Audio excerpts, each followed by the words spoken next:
Hey everybody, how you all doing this morning? Welcome back to another video with Brooklyn. So this morning we're going to be talking about DMX's fiance, Desiree Lindstrom, and his adult children embroiled in a heated battle over his estate, okay?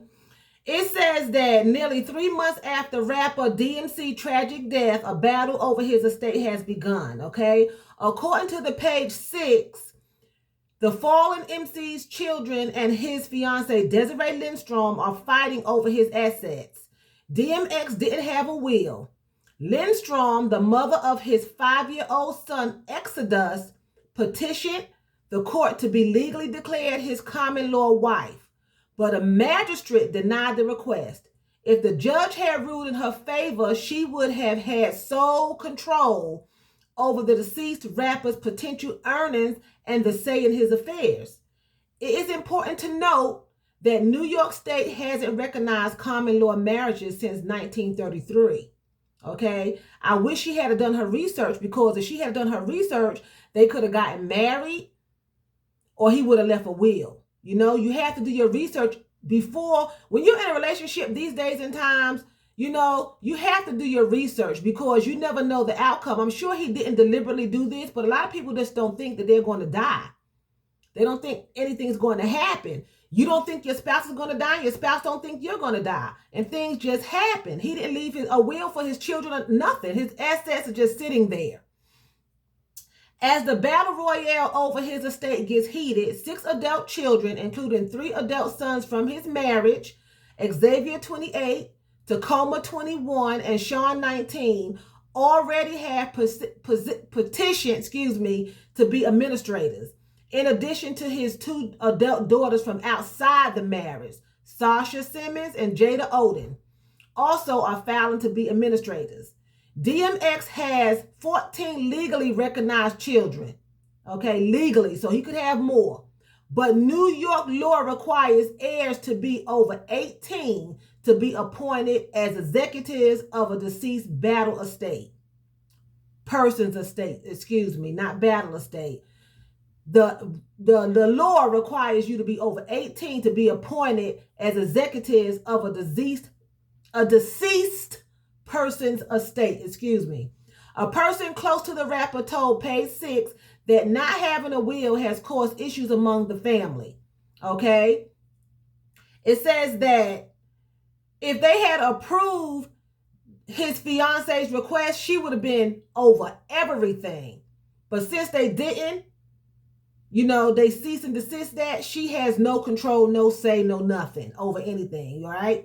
It's no reason for her to even be fighting, because that's the law. They're not going to change the law for her. They may give her some money for the baby.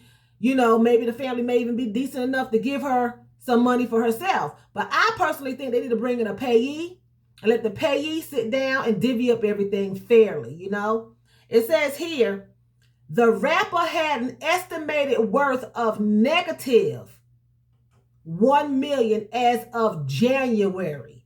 Okay? So he was in a negative as of January.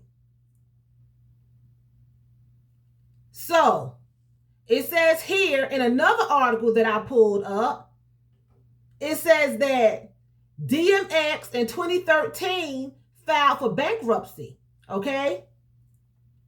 It says that his worth is a negative $1 million.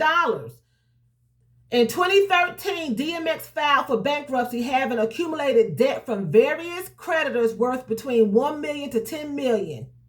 Okay? His assets amounted to only $50,000. The rapper was also cited for having incurred a debt of $1.24 million in overdrawn child support payments. So he incurred a debt, it says, of $1.24 million overdrawn child support payments and $21,000 on car lease, Billboard reported. At the time, DMX lawyers said the rapper's debt had prevented him from acquiring a passport. However, the bankruptcy filing was eventually dismissed by the Manhattan Bankruptcy Court.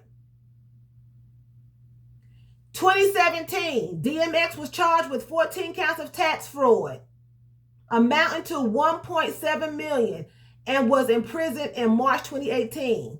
Okay? he was asked to pay $2.3 million to the IRS. So they're fighting over his money, but it don't look like he had none. I mean, I know he has a house and he may have future earnings coming because he made some music, you know, and they make him do that, but it looked like he owed everybody. So I don't know. They fighting over it. Hopefully they get it settled. But it looked like he owed money. He was to the point that he was in a negative $1 million, you know, and they're fighting. So it must be something there that they feel like they can, you know, get. And, you know, I don't know. It just seems like it's a mess. And I'm sure that he would not want them fighting.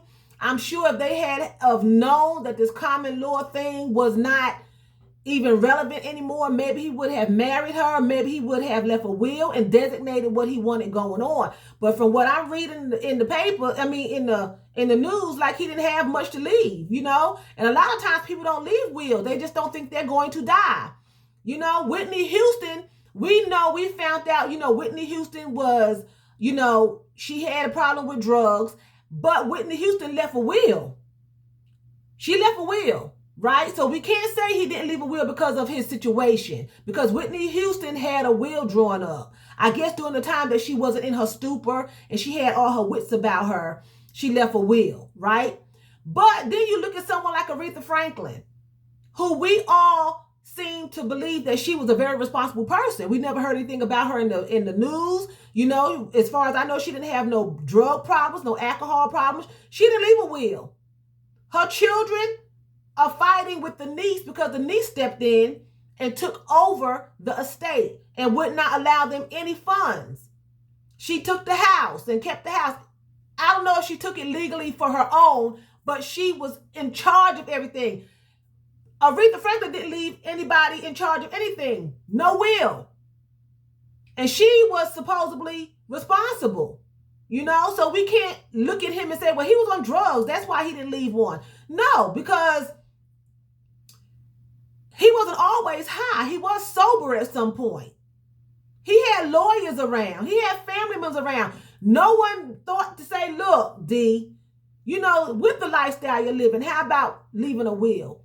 A lot of times you need to leave a will because people will fight over things and you don't have anything. You got some china. I want the saucer. I want the cup. I want the right earring. I want the left earring. I want the watch. Well, I want the numbers that's in the watch. Stupid stuff. You know, and you don't even have anything. So can you imagine? They're fighting over something. He must have something that they are wanting. You know, and now their futures are just out there. They don't know what the future holds. You know, because once the debt collectors come in, they need to have somebody over it. Because once the debt collectors come in, it's said and done. It's a done deal. They're going to take what he owes. And they may be left with nothing. But if there was a will in place, they couldn't do that. You know, so take care of yourself. Do research. Check it out. What's going on? Make sure your name is on some things. You know, make sure they leave a will. You know.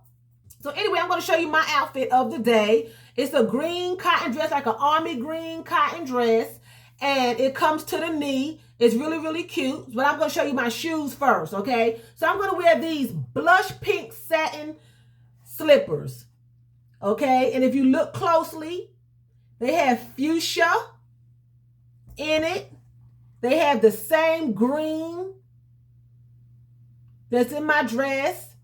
They have fuchsia here and lavender.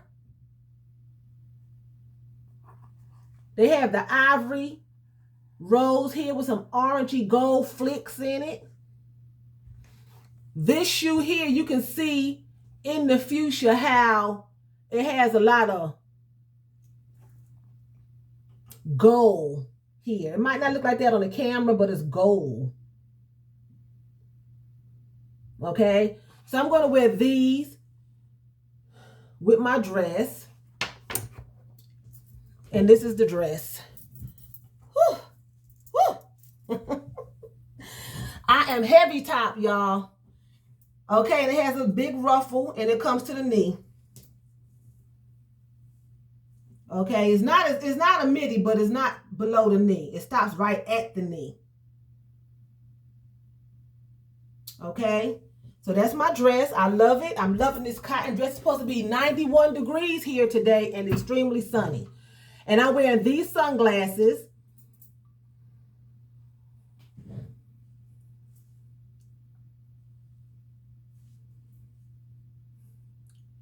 Okay, these sunglasses, they're cat eye. Nicely made. I love them. They're not real dark. They're, you know, but they do good in the sun. I like them. And they're trimmed in gold.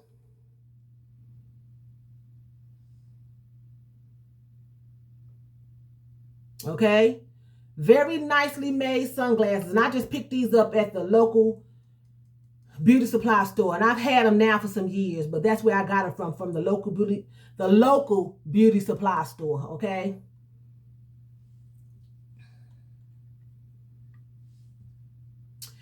that's that. So anyway, I'm going to end the video here. I hope you all have a marvelous Monday, and with that being said, I'm going to say vielen Dank. That's thank you very much in German. So vielen Dank for watching me, and choose. That's what? That's bye in German.